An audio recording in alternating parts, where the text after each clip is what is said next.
और अगर हमने इस चोले को बर्बाद कर दिया तो भाई ये दोबारा तो जल्दी नहीं, फिर तो इसको भूल जाओ। क्योंकि साहिब ने साफ बोला है कि अगर एक बार पत्ता वृक्ष से गिर गया तो वो जल्दी नहीं लगता। इसलिए हमने पूरा विचार करना है कि हमने इस जन्म के साथ करना क्या है, इस मनुष्य चोले के साथ हमने करना क्या है, किस काम के लिए हमें ये मिला है। हमने पूरा विचार करना है इस पे। तो हमें जो मनुष्य चोला मिला है वो मिला है परमात्मा की भक्ति करने के लिए। इसके अलावा और कोई काम ही नहीं है। अगर हम कहें कि हमें कोई और काम मिला है, इसके अलावा और कोई काम नहीं है इस मनुष्य चोले में। क्योंकि बाकी जितने भी जूने हैं इंसान को छोड़ के, वो सब खा रहे हैं, पी रहे हैं, बच्चे पैदा कर रहे हैं, भोग कर रहे हैं और उसके बाद मर जा रहे हैं। इससे ज्यादा वो कुछ नहीं कर रहे। लेकिन जो हमें इंसान जन्म मिला है, हमारा इंसान जन्म इतना महत्वपूर्ण है कि हम ये सब काम करते हुए हम एक सबसे बड़ा कर सकते हैं, वो है जन्म मुक्ति का। हम जन्म मरण से मुक्त हो सकते हैं। लेकिन मुक्ति के पीछे बहुत से राज छुपे हैं कि वो कैसे मिलेगी। कहने को तो सभी लगे हुए हैं कि हम मुक्त हो जाएंगे, मंदिर में भी जा रहे हैं, मत्थे टेक रहे हैं, पत्थरों की पूजा कर रहे हैं और ये सोच रहे हैं कि हमें मुक्ति मिल जाएगी। लेकिन ये ऐसे कहने से नहीं मिलती मुक्ति, क्योंकि मुक्ति नाम जो है इसमें स्वयं ही बहुत बड़े भेद छुपे हैं। मुक्ति मतलब क्या, क्या होती है मुक्ति, पहले ये समझना पड़ेगा। बाद में मुक्त होंगे, पहले समझे कि मुक्ति का मतलब है जन्म मरण से मुक्ति। तो सबसे पहले ये समझना है कि जन्मता और मरता कौन है। जन्मता और मरता कौन है? शरीर है। शरीर से ही, शरीर के द्वारा ही हम इस बंधन में हैं। अगर ये शरीर जले और रहे ना, तो भाई हम भी मुक्त हैं। केवल और केवल शरीर की वजह से हम जन्म और मरण में फंसे हैं। ऐसे हमारा जन्म कभी नहीं होता। हम अजर अमर अविनाशी हैं, हमें कोई मार नहीं सकता। लेकिन हम अजर अमर अविनाशी होते हुए इसी कारण जन्म मरण में अब कर्म क्या है कि इस शरीर रूपी जेल को खत्म कर देना है। अगर हमने इस शरीर रूपी जेल को खत्म कर दिया तो समझ लो कि जन्म और मरण सदा के लिए खत्म।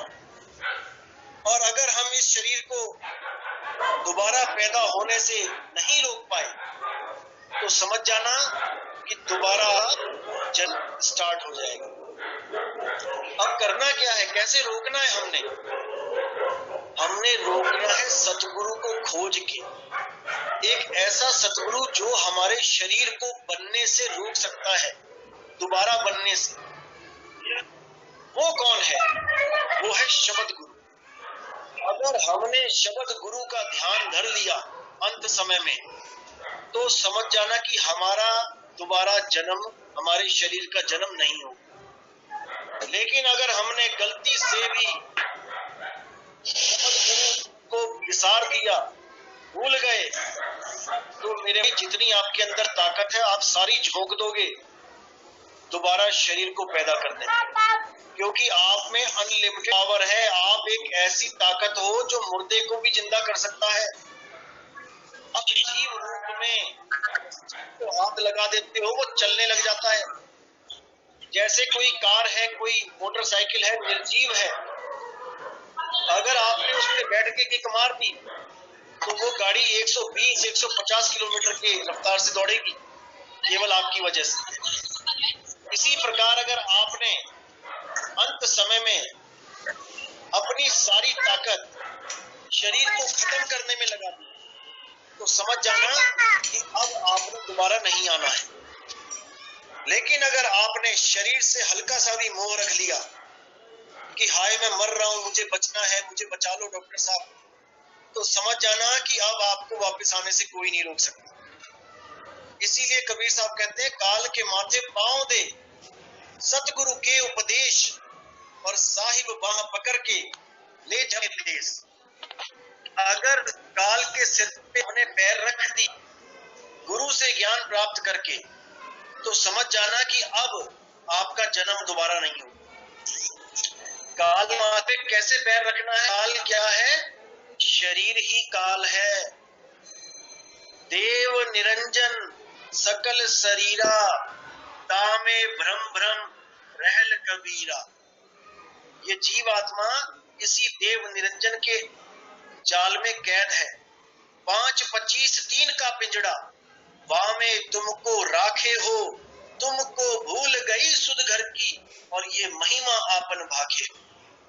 5-25 के पिंजड़े में तुम्हें उलझा रखा है, और अंत समय में तुम्हारी सी सूरत को, तुम्हारे सारे ध्यान को वो इसी शरीर में लगा देता है और इसी शरीर से प्रेम करवा देता है अंत समय में। तो आप सारी ताकत उठा के इस शरीर में झोंक देते हो कि मैं मरूं ना।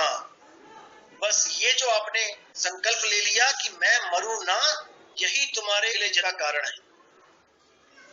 साहिब ने बोला, मन को मार गगन चढ़ जाई और मान सरोवर बैठ नाई।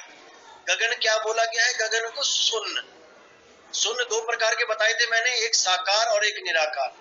निराकार सुन जाता है ब्रह्मांडों में, और साकार सुन कहाँ है? ये बैठा है। यही साकार शून्य, यही साकार ब्रह्म, यही साकार काल निरंजन है। अब इसी के सिर के ऊपर चढ़ जाना है। अब सूरत ने क्या करना है? इसके सिर के ऊपर चढ़ जाना है। और जब इसके सिर के ऊपर चढ़ गई, अब वहां पर इसको अपना निज स्वरूप प्राप्त होगा, और वो निज स्वरूप जब प्राप्त हो जाएगा तो इसका मोह भंग हो जाएगा शरीरों से। जैसे आप एक मुखौटा पहन के घूमते हो, मुखौटा पहन के घूम रहे हो, इसका मतलब कि आपने अपना स्वरूप छुपा लिया है और एक नकली स्वरूप, नकली शक्ल को आप दुनिया को दिखा रहे हो। अब जो आपको जानता है वो समझ सकता है कि इस भाई ने एक मुखौटा पहन रखा है, इसकी असली शक्ल कुछ और है। जो इस भेद को जानता है वो आपको आपका असली स्वरूप दिखा देगा और आपका मुखौटा हमेशा के लिए आपसे दूर करवा देगा। लेकिन हम सबने ही मुखौटे पहन रखे हैं, जितने भी हम बैठे हुए हैं हम सबने मुखौटे पहने हैं। इसलिए हम सब जीव कहला रहे हैं, इसीलिए हम लोग भ्रमित हैं। हम एक दूसरे को जगा नहीं पा रहे, क्योंकि हम खुद अपने आप को एक आदमी और एक औरत समझ के बैठे हैं। हम खुद अपने आप को शरीर समझ के बैठे हैं। हम खुद अपने आप को एक मानव समझ के बैठे हैं, जबकि हम क्या हैं? हम आत्मदेव हैं। हम आत्मा है, शुद्ध चैतन्य स्वरूप आत्मा है। और हम हो क्या गए हैं? हम जीव हो गए हैं। अब करना क्या है? जीव अवस्था से उठ के हमने पीव अवस्था को जाना है। जीव अवस्था से उठ के जब पीव अवस्था को जाना है तो बीच में एक रुकावट है। वो क्या है? वो है शिव अवस्था। शिव अवस्था क्या है? उसको ब्रह्म बोला गया है। ब्रह्म ही अड़ंगा है, ब्रह्म ही रुकावट है हमारी मुक्ति में। अगर हमने इस रुकावट को पार कर लिया तो समझ जाना मेरे भाइयों कि अब हम जन्म मरण से मुक्त हैं। इसी ब्रह्म के चक्कर में हम बार बार जीव से ब्रह्म अवस्था को प्राप्त हो जाते हैं। हम बार ब्रह्म अवस्था को नहीं पहुंच पाते, क्योंकि हमें गुरु ही ऐसे मिलते हैं जो हमें जीव से ब्रह्म होने का ज्ञान देते हैं, जो हमें मंत्रों की साधना कराते हैं, जो हमें तंत्रों की साधना कराते हैं, जो हमें जंगलों में भेज देते हैं, जो हमें नदियों नालों में डुबकियां लगवाते हैं, जो हमें तीर्थ मूर्त पीतर पात्र सब पुजवा देते हैं, जो हमें देसी घी की जोतें जलवा देते हैं, आस लगवा देते हैं कि परमात्मा खुश होगा। ये सब ब्रह्म को खुश करने के लिए चीजें बनाई गई हैं। ये ब्रह्म अवस्था तक पहुंचने के लिए चीजें बनाई गई हैं। ये पार ब्रह्म की नहीं है। लेकिन नानक साहब ने साफ बोला है कि ताती वाव ना लागई पार ब्रह्म शरणाई। जो उस पार ब्रह्म अवस्था को प्राप्त करने के लिए सतगुरु की शरण में आ जाता है, उसको ताती वाव यानी गर्म हवा नहीं लग सकती, वो गर्म चूर में नहीं जा सकता, उसका काल निरंजन कुछ नहीं बिगाड़ सकता, क्योंकि वो काल निरंजन को बाईपास कर देता है। वो बाईपास कर देता है, वो शिव अवस्था में पहुंचता ही नहीं है। जैसे दिल्ली से अगर अमेरिका जाना हो तो बीच में कई पड़ते हैं, तो अगर हम उन रास्तों से जाएंगे तो कई जंगल, कई पहाड़, कई तरह के चोर डाकू चक्के मिलेंगे। लेकिन अगर हम दिल्ली से सीधी फ्लाइट पकड़ लेते हैं अमेरिका की, तो भाई हमें कोई नहीं मिलेगा। हम सीधे अपने जीव स्वरूप से सीधे पीव स्वरूप में पहुंच जाएंगे। इसी को मुक्ति पद बोला गया है, इसको मुक्ति बोला गया है। यही मुक्ति है, इसी को समझना है। इसके अलावा जितना भी ज्ञान है वो सब का सब अधूरा ज्ञान है, वो सब ब्रह्म ज्ञान है। और जो परमात्मा कबीर साहब ने बताया है वो पार ब्रह्म ज्ञान है। वो ज्ञान कब मिलता है? जब हमें कोई ऐसा गुरु मिल जाए जो हमें 2 अक्षरों का भेद बता दे। पहला अक्षर कौन सा? जो 52 अक्षर है, जो हमारे मुंह से निकल रहे हैं। और दूसरा अक्षर कौन सा? जो अविनाशी अक्षर, आदि अक्षर, चैतन्य स्वरूप है, जिसको आदि राम बोला गया है, सतनाम बोला गया है, सत सुकृत बोला गया है। तो हम ऊपर और है सत सुकृत एक नाम। जब उस शब्द की खोज होती है तब सतगुरु हमें मिलता है। और हमें सतगुरु ऐसा मिलता है जो 2 अक्षर का भेद बता के एक छुड़वा देता है और एक लखा देता है। इसीलिए साहिब मदन साहिब बोलते हैं, सोई गुरु पूरा कहावे जो 2 अक्षर का भेद बतावे। एक छुड़ावे एक लखावे, तब प्राणी निज घर को जावे। फिर उस प्राणी को निज घर जाने से कोई नहीं रोक सकता, अगर वो 52 अक्षरों को छोड़ दे तो। इसीलिए साहिब ने बोला, जो जन पड़े 52 के फेरा और सो जन जानो काल के चेहरा। वही काल के दूत हैं जो 52 अक्षरों में उलझा देते हैं। किसी के माथे पे नहीं लिखा है कि वो काल का दूत है, उसकी करनी से पता लगता है कि वो काल का दूत है। वो तुम्हें ज्ञान क्या दे रहा है, वो तुम्हें मंत्र क्या दे रहा है। इसीलिए साहिब ने बोला कि 52 के जंजाल में फंस गया ये संसार, और सिमरन 52 का करे कैसे लागे पार। 52 अक्षरों का सिमरण करके तुम 52 से पार कैसे लगोगे? तुम्हें पानी चाहिए जो 52 अक्षरों से परे है, लेकिन तुम 52 अक्षरों को जप रहे हो, पानी पानी पानी पानी कर रहे हो। तो एक प्यासा भी तो यही करता है, मरता हुआ। वो भी तो पानी पानी करता मर जाता है। आप किसी प्यासे को देखो, भाई यही चीखेगा, अरे पानी पानी दे दो, पानी पानी पानी करता वो मर जाएगा। अगर पानी पानी करने से प्यास बुझ जाती होती तो कोई प्यासा कभी ना मरता, क्योंकि वो उस चीज की फरियाद कर रहा है जो 52 से परे है। वो पानी 52 से परे है, उसको समझना है कि वो क्या है।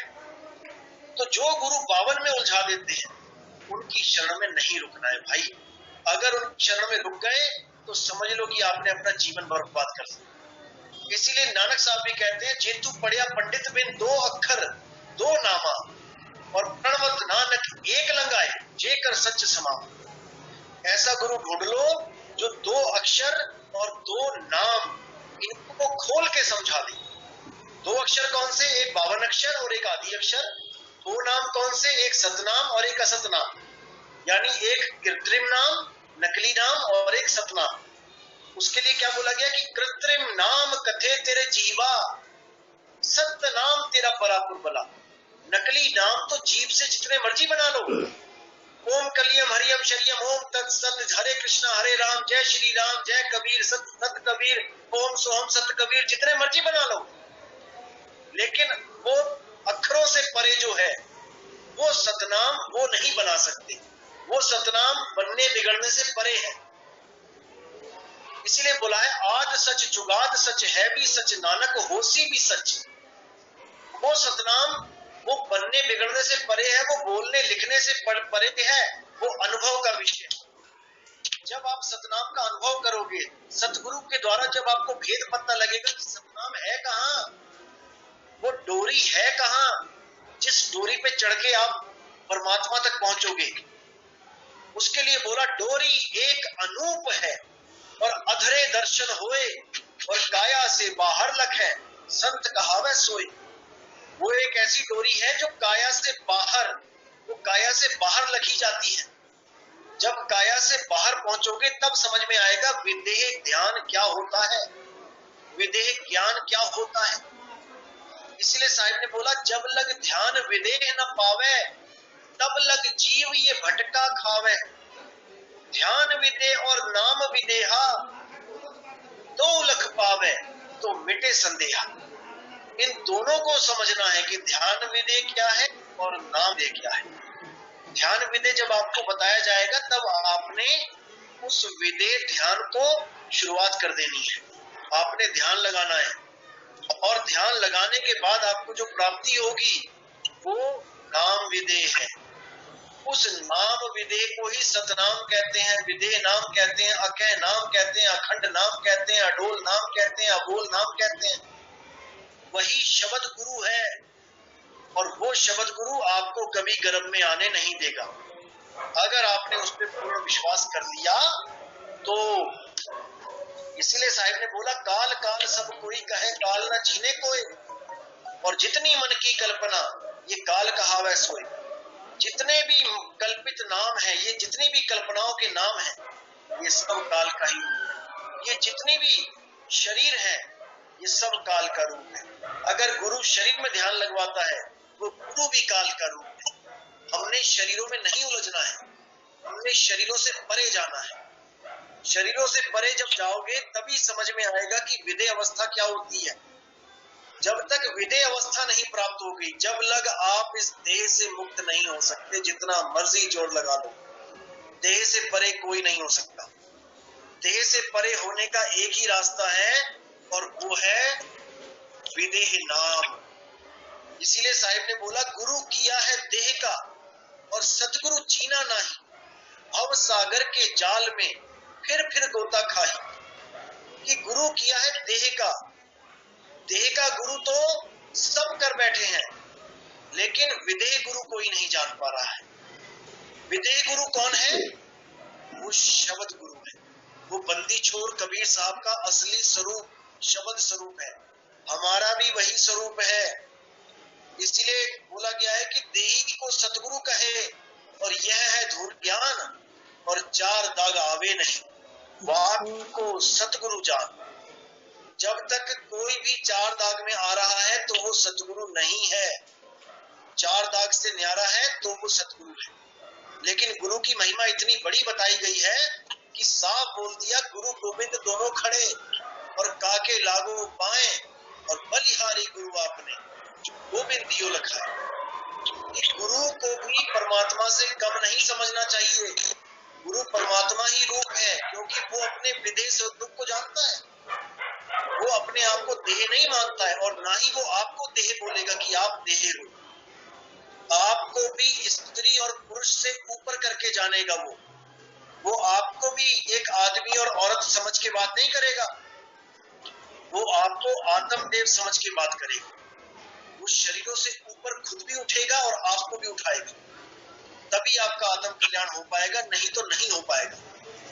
जो खुद अपने स्वरूप को नहीं जानता, जो खुद अपने आप को आदमी समझता है, या कोई गुरु अपने आप को औरत समझती है, वो आपको कब बंधन से दूर करेगी, या आपको कब बंधन से दूर करेगा? जब वो खुद को ही देही मान रहा है तो वो आपको विदेही कैसे करेगा? नहीं कर सकता।